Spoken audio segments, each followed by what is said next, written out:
Awesome. Well, that's exactly right.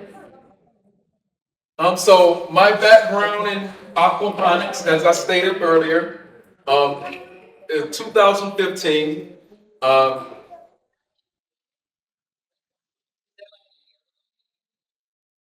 I don't know.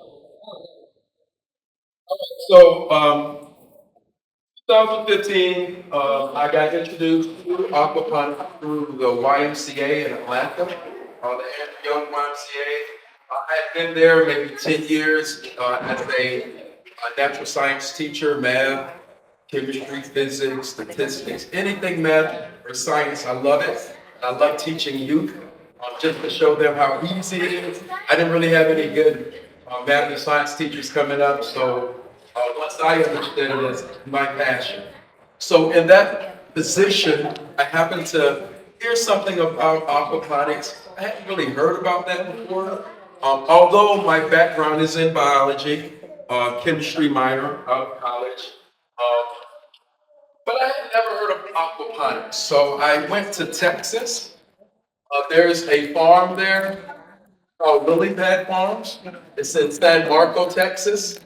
I went there for a week training, and within the first 15 minutes, I was just amazed when they told me that with aquaponics, you can grow vegetation faster than in soil, in less space.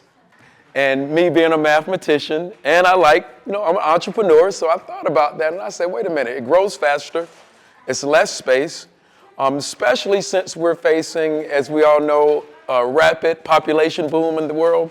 And so the more people that are born, we need to eat, means more animals that have to inhabit the planet. More people, more animals means less land for food. So all of these things fascinated me, and that started my aquaponic journey. So basics of aquaponics, as stated earlier. Aquaponics is the beautiful marriage of marine life. We use fish. I've used shrimp in the past, and other aquatic life, but typically we use fish. We blend that with plants, and the connector are your microbes that are actually able to break your fish waste down. And once the waste gets broken down, the plants absorb it and they actually clean the water and goes back to the fish. So it's just a wonderful cycle. But the key is you need your microbes in order for an efficient aquaponic system. If you don't have your proper, we call them nitrogen fixing bacteria in a way. Usually in soil, we call it nitrogen fixing. In water, we said nitrification. So we're actually breaking down the ammonia into resources that plants can use and vice versa. Well, aerobic means it needs oxygen, anaerobic without oxygen. So this, we would want it to be aerobic, that would be good. So we do actually oxygenate the water so that the bacteria can grow. Now, in certain situations, if you're have a lot of waste in your system or something like that, then you can have a bloom of anaerobic bacteria. Now those aren't good because what they'll actually do is suck the oxygen out of the water and kill the fish. So the microbes that we're looking for, and they're everywhere, but they are aerobic. Yeah, and anaerobic is a problem. So that usually comes with a dirty system or improper design when you engineer. Yeah, that too. Yep, yes, sir. To me, the biggest key to deciding what fish you want to use in a system are your total gallons of water. Okay, so that is huge. A lot of people like goldfish, and I didn't ever understand until I started doing this that goldfish, you really need about 10 gallons of water per goldfish because of how they will grow. I have some goldfish that are almost this big I've had for some years. And goldfish produce a lot of waste. So I would definitely not put goldfish in these 5-gallon buckets, too small. But what I've experimented with over the years are guppies from PetSmart. So they're like $2.99. They can do pretty well in smaller areas. So maybe in that 5-gallon, maybe I would put maybe 5, you know. And I've actually got them to breed over the years and things like that. And to be so small, you would be amazed at how much they can actually poop, or they grow food, man. So, but yeah, I would definitely, when you're picking your fish, you gotta take into consideration total gallons. And I'll show you some pictures of our greenhouse in Atlanta. I do tilapia and bluegill. Bluegill in the winter, because they're colder water fish. Tilapia, usually in my summer, spring, they like warmer temperatures. And like I said, that's maybe about 1,700 gallon system, the one we have in Atlanta, so I can get away with tilapia. But anything under 20 gallons, I would opt with something like guppies or something like that. Even the neon little fish, like, because I flip people's aquariums in their homes too and show them how to grow food out of aquariums. So, all right, so hydroponics versus aquaponics, and as stated earlier, hydroponics and aquaponics both use water. We grow plants coming out of water. We don't use soil. And some people may say, well, I was always taught that you leave a drainage hole in your plants, and when you water them, you don't want them to sit in water or get wet feet, they call it, because that would damage the roots. And that's true in soil. But in water, we can get away with leaving them submerged in water. I like to use, there's aquaponics called deep water culture, where the roots are actually submerged in the water, and we usually float the plants on a raft, okay? Then we have something in aquaponics called flood and drain, or media bed aquaponics, where we actually, instead of soil, we use clay pellets. These are called hydrogen clay pellets, all right? And you like this because it's rough, not smooth, so it creates crevices for the bacteria to colonize. And we want this nitrophine bacteria to break down the ammonia. So these are really good. But to your point, with the anaerobic condition where it can kill fish, if you use too much of this in a large area and just this, you can potentially get an anaerobic condition over time, because this gets kind of dirty on the bottom, which I have something to solve that. But that's just to keep in mind. So maybe if you only wanted to do media bed, you would probably clean it maybe once every 2 months or grow season, just to keep your media clean. The cool thing about the media is it's with you for life. So after each grow season, you just wash it out and reuse it. And that's what I love, being independent and controlling, you know, your food, and not having to pay someone as much, you know. So I love being able to recycle the hydrogen clay pellets. And again, you can use these, you can use lava rock also. You don't want something like marbles or something like that too smooth, because it's not gonna have enough area for the bacteria to colonize. So that's,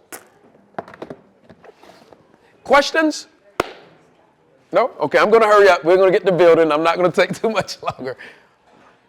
But like we said, well, let me just say this too. A difference between hydroponics, aquaponics. Aquaponics actually use fish. Hydroponics, you have to buy your plant food, okay? Now, what I've been doing in Atlanta for some years is just experimenting. It's like a playground to me, so I'm experimenting with creating your own plant food. Why would you need to go and pay someone for this? So, you know, things like banana peel, if you boil them, it has a lot of nitrogen, phosphorus, potassium in it. You boil it, you use that liquid to actually act as plant food. A lot of times, now this is something I've been practicing too. You know how we compost and just make a compost bin? Well, I've been practicing composting in water. So what I'll do is when I have scraps and stuff, I have, in the greenhouse in Atlanta, I have a little net basket, and I just fill it up, my vegetation while I'm cutting. I just drop it in and see what happens. And it has grown food, because I think last winter, I didn't have any fish in one side of our greenhouse, and I did that, and it kept my plants growing all winter. And, so because it was too cold for the tilapia. But you can actually purchase this. But I encourage you, if you like the hydroponic aspect, figure out how to produce your own, so you're not so dependent on having to buy it from someone. And for that reason, I'm kind of partial to aquaponics, because with aquaponics, I feel like it's a closed loop in a sense. The only thing is feeding the fish, but I even kind of have something for that. It's called duckweed. I don't know if y'all are familiar with duckweed. I'll have some pictures. You'll see it's like, they call it algae sometimes, but it's on like lake and stuff. It's like scummy green. It's really small. It's a small aquatic plant. It is amazing. It's about 40% protein. And I actually use that to supplement in with my fish feed, just to make it a little cheaper. And I also use insects like compost, black soldier fly larvae. So we just try to make our own or supplement our own food. But duckweed is amazing. We did a USDA study on it a couple of years ago to see the effects of it even with feeding goats and chicken. So that's been successful with duckweed as well. So duckweed is an amazing thing. It's everywhere. And like I say, a little bit here, it just doubles. So in about a week, a little amount like this will spread. And the fish eat it. So. And they're even doing experiments at GNC for human consumption too with the duckweed. All right, so both methods, hydroponics and aquaponics, grows plants in water without soil. Aquaponics uses fish, or I've even seen, like I said, shrimp before, and the things of the like. Hydroponics does not use fish, so it relies on supplementing plant food into the water. No cross-contamination between fish and plants. And as a matter of fact, I don't ever grow my plants directly with my fish anyway, because the fish eat the roots of the plants. So I keep the plants and fish separate. It's just the water is recirculating, but there's no cross-contamination, no E. coli or nothing like that. Mm-hmm. Great question. And this is some lettuce. There's different ways of doing it. Some people like to float it. Some people like to cut piping and put it in. Some people even like to use air vapor. They call it aeroponics. And so it's like a gang. Everybody has their little clique. Me, I believe, let's use everything. And let's blend everything to make it make sense. So I don't take sides. I use whatever works. And I love even with traditional soil, I've kind of figured out how to mix aquaponics with traditional soil by using wicking strings and different things like that. So the future is amazing for aquaponics. I personally feel right now with aquaponics, the big guys or the major food producers are really focusing on commercial uses for it, whereas I'm kind of focused more on residential and community uses for it. Even using your house, I call it turning your home into a living home. We spend hundreds and hundreds on our grass, but we can't eat that, So just rethinking, how we use spaces around us to produce food, because any little bit that you can save, eat, that you grow, you're saving money. So. And whatever you grow that you eat tastes amazing. All right, so many types of plants can be grown with hydroponics or with aquaponics. Leafy greens are really great, like lettuce, kale, collard greens, spring onions. I even have some of these. I love this stuff. I'll get this. In Atlanta, I think I have some pictures. You'll see I have some about this big that I've just put in and let it grow. But leafy greens work amazing, grows fairly rapidly. And the reason it grows a little faster than in soil is because you got to think, in soil, everything is compacted, the roots, and it's more competition. Whereas in water, roots are just free flowing, sitting out. They're able, more surface area to pick up more nutrients. Again, we said spring onions and garlic. Now, garlic is another amazing thing that will sprout super fast. I just take the little cloves of it, break them apart, peel them, put them in my media, and you come back in 2 days and you're starting to see it sprout. And what I do with garlic and with onion, I don't ever eat this part. I let this part continue to grow. I just harvest the garlic leaves or the onion leaves, and it's the same thing, you know, and you're actually, I call it sustainable harvesting. So I'm not killing the plant, you know, I'm cutting and eating up, and I like cooking. So like once you get that garlic up and this onion up and growing, the leaves are amazing. It tastes just like the real thing. So, and you save your plant. So, also flowers, house plants can be grown using this. I've propagated roses, tulips, stuff like that. We've done in aquaponics as well. All right, so considerations, key considerations. So for aquaponics, setups your planning should be deliberate. Everything that I try to do has a function or a purpose with my aquaponics. You always want to account for your total water gallons in the system. That can tell you what you can grow. That can tell you how often to feed or amounts. And that can also tell you types of fish that you can use. Now, 5 gallons is the absolute smallest I feel that's effective to actually build aquaponics. Now, with hydroponics, you have more leeway, but with aquaponics, 5 gallons is probably the smallest I will do. So now for hydroponics, setups must be deliberate in terms of nutritional planning. So meaning, usually something like this, they'll tell you on the back, you dilute it with how much water, put it in your thing, and it'll last for a week or so. So that's the kind of planning what it takes for hydroponics. Total gallons of water within the system to determine nutritional ratios. So I guess what that means is in aquaponics, 5 gallons is probably the smallest I would want to go, whereas with hydroponics, you can go a little smaller if you want. It's just about keeping the water moving and having your nutrients in it. And again, water volume has more flexibility. All right, plant nutrition. To me, outdoors is the best, but especially up here and during the time of the year, you want indoor options. So I build mine for outdoors, but they can also be done indoors as well. So for something this small build that we're going to do today, if you can put it near a window, or I have some lighting options off of Amazon, relatively inexpensive, under 20 bucks, and you can have a lighting system. LED, I don't use those old school halogens anymore. It's too expensive on electricity, fire hazards. LEDs to me are the best. They're full spectrum in terms of giving the plants the full spectrum of light they need, and relatively inexpensive.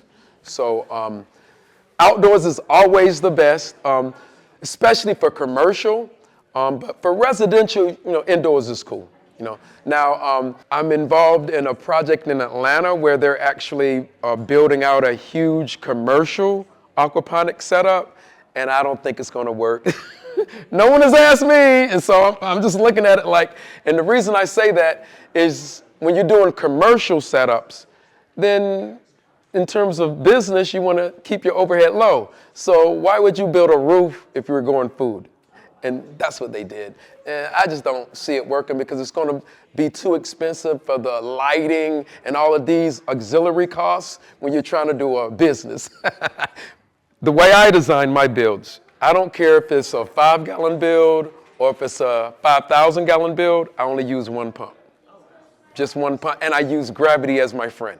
Now, I've seen people that put a pump here, a pump there, a pump everywhere. The problem is if one pump goes out, your whole system is off, you know what I mean?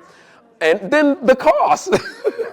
So me, one pump, And that's why with the aquaponics, I was saying the engineering and the designing is crucial, because when you really design it, you could actually, like a lot of systems will actually have air stones and air bubbles in them too to keep the water aerated. But a lot of times I just use the water that's coming back into the fish tank, just let it hit the water and it oxygenates it for free. Yes. So let's keep it simple. And the like. So that's how I like to build. And again, huge is for a system, you really just need one pump. Now I've seen, I'm sorry, I'm coming. I've seen contractors come out and try to get you to buy these $500, $600 water pumps. This is something I swear by. This is a submersible water pump here, VivaSun. This is a 400 about gallon per hour pump, which is adequate for this build and larger, all right? But the one I use in the greenhouse, and I'm pushing 2,000 gallons, is the 800 gallon of this same brand. And I got it for $18.99 off Amazon, and it's been running for years, you know?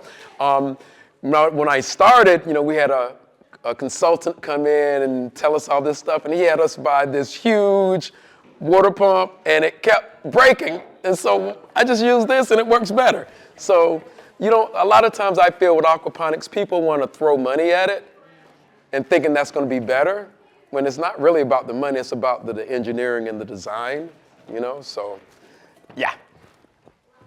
All right, so back to plant nutrition. They love to call it NPK, nitrogen, phosphorus, and potassium. Now, you'll probably see a lot of that on these plant food bottles and different things like that. Huge for plants. These are called our macronutrients, what they need in abundance. Also calcium, magnesium, and sulfur to a smaller extent. Like I said, a lot of this, like banana peels has all three, well, phosphorus and potassium. Banana peels are full of it. And boil them, use that water. You can actually make your own if you just did, you know, look into it. Now, some smaller nutrients that they will need is iron, magnesium, zinc, copper, boron, and molybdenum. We used to just call it MO in chemistry. But now this is a submersible pump.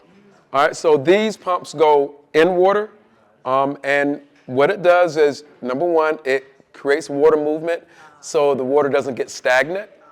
Number two, it helps with the filtration because basically it's called a recirculating system. It's plumbing. I'm just making a big circuit. I'm just pumping water up to the plants, and then the water's coming back down to the fish or down to your bucket, up to the plants, down. That's all it does, just back and forth. And like I said, that helps with your filtration. It keeps water from getting stagnant and helps your plants grow. And submersible. So this goes actually in the water. Now, right now I have some aloe vera growing in Atlanta, some eggplant. I have a 40-gallon fish tank, and so I'm growing food out of the top. Now, for the most part, it's near a window, so I don't really use a lot of lighting. I don't have to, but I have one like this in case, like cloudy days and things like that. But if you don't have it near a window, you know, options like this, they're relatively inexpensive from Amazon. They even have the one you clamp on and stuff like that. Full spectrum LED light is amazing. From what I found, they have the two types, ones that have this color light and one that's just a plain white light. Yeah, that's what I find that this works a little bit better. Maybe it's me being paranoid, I don't know, but I kind of like that. I also use like a reflective material like aluminum foil around my plant backing to bounce that light. Also white, so like anything like a white background or something helps with maximizing your light with your plants too. All right, and that's what I was saying about this commercial build that they're doing in Atlanta. I don't think it's gonna work because it's too artificial. You know, it's not taking advantage of natural sunlight. I was saying incorporate reflective materials around. Know your plant requirements. And I love YouTube. I call it YouTube University. You can find just about anything. And the LED lighting offers different options for growing, gives you, different areas of your house you can actually grow into. All right, and just some examples of some designs. I actually did this design here at a elementary school in Atlanta. It was, we used these are 75-gallon tanks, and a little grow area there, a little lighting. This is the actual greenhouse in Atlanta. These are our 2,000-gallon tanks, and these are our grow beds. Now, as stated earlier, I learned about aquaponics 2015, went to the training in 2016, and that's who supplied us with these materials. Since that time, I've trained in this greenhouse, but I would not ever design a commercial greenhouse the way they did. They didn't maximize space and different little things like that. But it's what I learned on, and I love it. So, and this is another example of a larger scale greenhouse. These are typically Rubbermaid 1,000 or 2,000-gallon tanks for your fish. Again, I wouldn't really do it that way. I'm always thinking financially too. So your IBC totes, food grade totes, are great options. Something like this, these Rubbermaid things, they're gonna go for like a couple of thousand, where you could get the same gallons of water with 3 IBC totes for $100 each. You know what I mean? And you can link them like Lego pieces, so it's a lot you can do. And this is just an example of a simple backyard build, just real simple. And I'll try to leave some resources, but the FAO, small scale aquaponics, and I'll find it, but I think this is where they have different examples of backyard builds, simple builds, and just good information. All right, and this is another little design. This is I think, a 10-gallon aquarium I did at a school. This is in my living room. I just play around with stuff. This is a church that we built one for. And this is the Arthur Blank YMCA in Atlanta. I kind of used that first template design, and I built something like this. And this is a back view of it as well. So the ways that you can build is really up to you. So today's objective, we're going to take 5-gallon bucket, food grade, anything that we're possibly going to eat, I believe food grade, food grade, food grade, even down to my silicone. If I ever have to use any, it's always aquarium safe, food grade silicone, anything that I try to use. All right, but we're going to do a 5-gallon.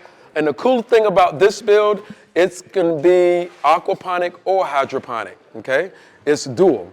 So once we build it, if you did want to do aquaponics, I would suggest, though, that you let your system cycle for about a week, and then, if you wanted to incorporate, and we'll get a list. I think Ms. Jennifer said we'll have a list of types of fish, but I definitely would use something small like guppy, maybe 3 or 4 in here. But if you wanted just to do hydroponics, you're good. You just add a little bit of your plant food and or make your own, which would be the best, yes. So we're going to get to it, and we have some helpers. We're going to just go around, ask questions. I'll take you. Oh, last thing. I love aquaponics too because it's, number one, it's you. It's your personality. It represents you. Number 2, it makes you think outside the box, problem solve. And the reason I say that is because I didn't know Amazon had people on strike. So I've been waiting for some materials all week, and some of them didn't show up. So that showed us that we had to, make it work. So we have and I set up 3 different versions of bills that I have over here. We're going to try to do the original version, and if we run out, then we have some other version, and I'll explain what we're doing. But it just makes you adapt to what you have. So that's why I love it too. If anyone ever tries to tell you got to spend all of this money for aquaponics or hydroponics, they're salesmen. Yeah, they're aqua shysters. All right, so we're gonna 1 bucket per build, and then I'll get the crates also. So Lowe's may charge you, what, like $10 for this? What I do, the corner store had these, and I just went to the guy and said, how much are you selling them for? And he let me buy them for $3. Oh, wow. Now, this is just an example. You can either use totes or a lot of different things. Just get creative, but I'm just doing a quick one. So these are our pieces like this. And if you notice on the table, we have our pump and we have our connector pipe. This is a valve. The reason I put a valve on all of my builds is so we can control it. You know what I mean? Or sometimes it may go too fast or whatever. This is a nice pump, so we want to kind of, tamper it to where we feel comfortable with it running. Cool? And so I guess I'll take one out. And we'll put our submersible pump in. This is about 1,800 liters per hour, which is about 475 gallons per hour. You could really get away with something about 300 gallons per hour. When you're picking a water pump, submersible, it will always have the height, maximum height, which means how far it will actually go up. And you use that to determine, what size pump you would need for a build. So this is plenty high enough. So what I do. No pipe dope? Huh? You don't put pipe dope on here? I know, because see, this is in water. Right. Yeah, so that's the cool thing. Yeah, so it's kind of cool. I can get away with that. That was like a trick question. Right now, I have some though, because when you got to run like with different builds and you're running, I got to use that. And I use that, because the worst thing that could ever happen is a leak. That will ruin me. So your nutrients, you lose everything. Yeah, and people don't like that. They're like, make sure, because first thing is people want to make sure, is it going to leak in my home? So I try to build mine leak proof, for the most part. So. And this one, for the most part, everything will be over the bucket, so it'll help us out as well. So the reason we put this opening in the back is just so, for maintenance purposes, you'll have access to take it apart if you want to, put it back together if you want to. Actually, if you have fish, feed your fish. You want to add plant food, feed your plant food. So it just gives you an entry point. So technically, this would probably be the front of it, and we're gonna. I got some reusable zip ties, but we're gonna seal the sides down. Okay. So next thing, we have the buckets. We have our crates inside the bucket. Real simple, right? And like I was saying, these buckets these crates are maybe $10 at Home Depot, Lowe's, or you can go to your neighborhood gas station or place like that who have extras, and they'll sell them to you. I got these for $3. So, it's really affordable ways in the community. And I use what I have. All right. Now, the next thing, this is our grow bed. Now, I've used all kind of things in the past. Like I've done builds and just take a flower pot, put a hole in the bottom. You can do a flower pot and all of that. But what I've learned is these grow okay, but that depth, you have to always consider that. So you got to get your height right. Some plants, they need to be further down in. Where this just grows better, it's not as deep. But, the options are the limits. There's so many options that you can actually do with aquaponics. But this is a Sterilite container, Family Dollar. What we did was we drilled 2 holes in the bottom. Okay, that's all we did.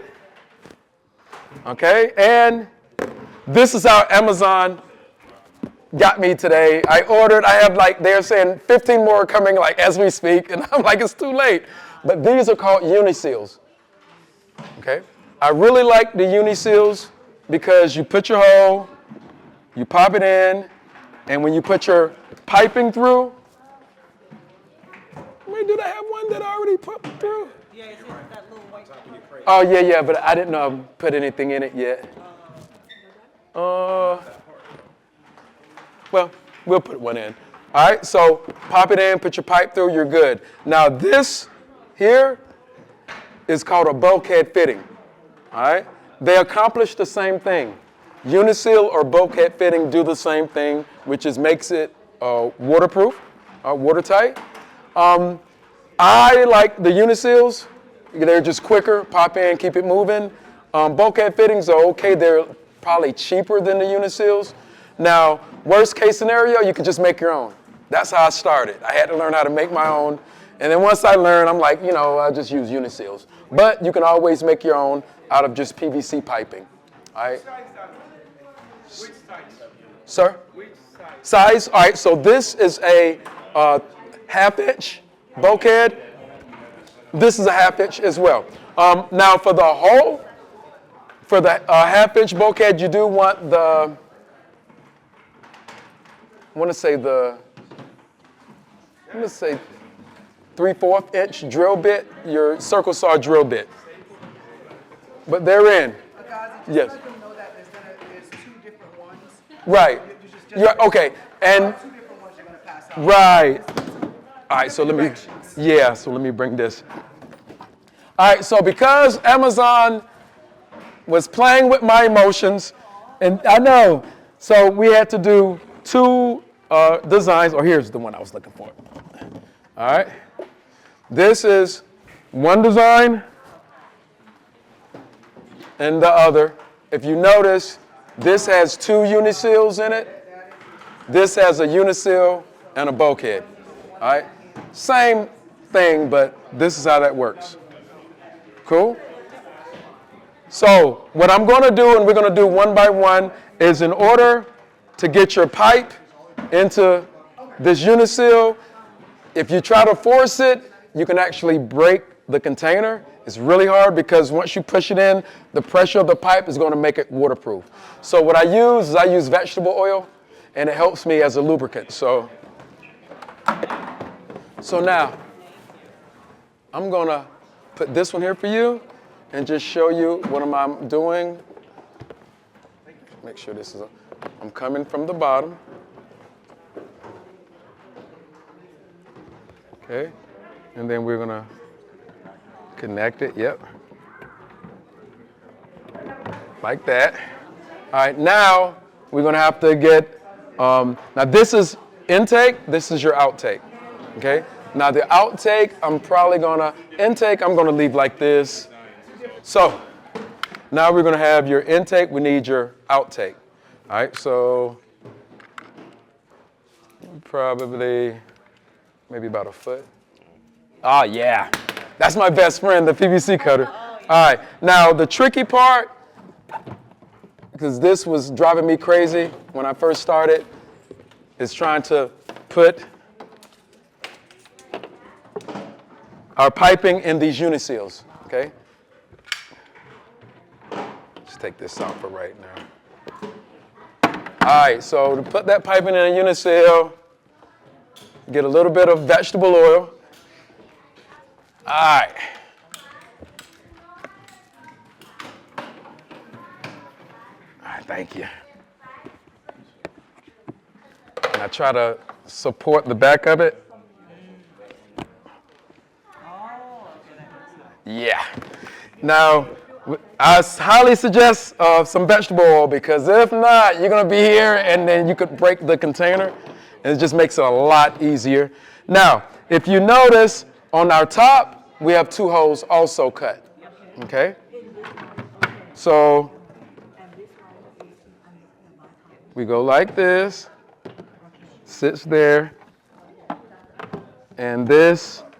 Now, there are two different designs, so each design I'm going to go around and do it with everyone. Okay, but this one, and then we come.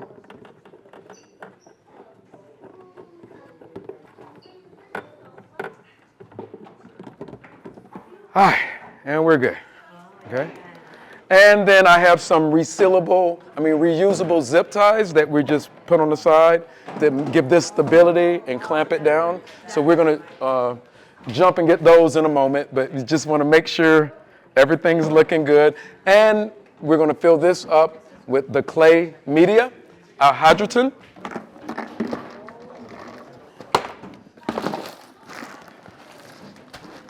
We're probably gonna have to wash the clay pellets, but each one of these will be filled up with their clay pellets. And they call it hydrogen clay media. And like I said, this is for life. Once you buy some, you reuse, reuse, reuse, reuse. All right, thank you.